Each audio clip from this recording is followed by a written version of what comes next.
এদিকে ঝালকাঠির রাজাপুর উপজেলার বড়ইয়া ইউনিয়ন সংলগ্ন বিষখালী নদীর তীব্র ভাঙন রোধে জরুরি ভিত্তিতে জিও ব্যাগ ফেলা কার্যক্রমের উদ্বোধন করা হয়েছে। ভাঙন কবলিত এলাকা পরিদর্শন করে কার্যক্রমের উদ্বোধন করেন ঝালকাঠি ১ আসনের সংসদ সদস্য মোহাম্মদ রফিকুল ইসলাম জামাল।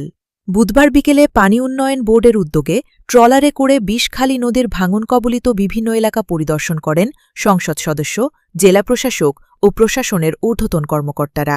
এ সময় নদীতীরে ভাঙন রোধে জরুরি পদক্ষেপ হিসেবে জিও ব্যাগ ফেলা শুরু করা হয়। পরিদর্শন শেষে নদী ভাঙন প্রতিরোধে করণীয় নির্ধারণে একটি আলোচনা সভা অনুষ্ঠিত হয়।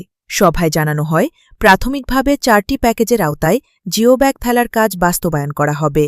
একই সঙ্গে বিষখালী নদীর এ অংশে স্থায়ী নদী সংরক্ষণ প্রকল্প গ্রহণের উদ্যোগ নেওয়া হয়েছে। নদী ভাঙনে ঝুঁকিপূর্ণ বড়ইয়ার এলাকা থেকে প্রায় ১৮০ মিটারে ২৮,০০০ জিও ব্যাগ ফেলায় ১,২০,০০,০০০ টাকা ব্যয়ে ধরা হয়েছে।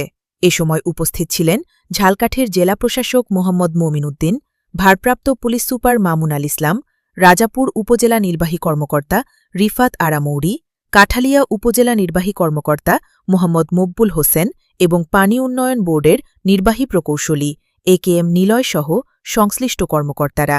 আপনি জানেন, বাংলাদেশ একটি নদীমাতৃক দেশ।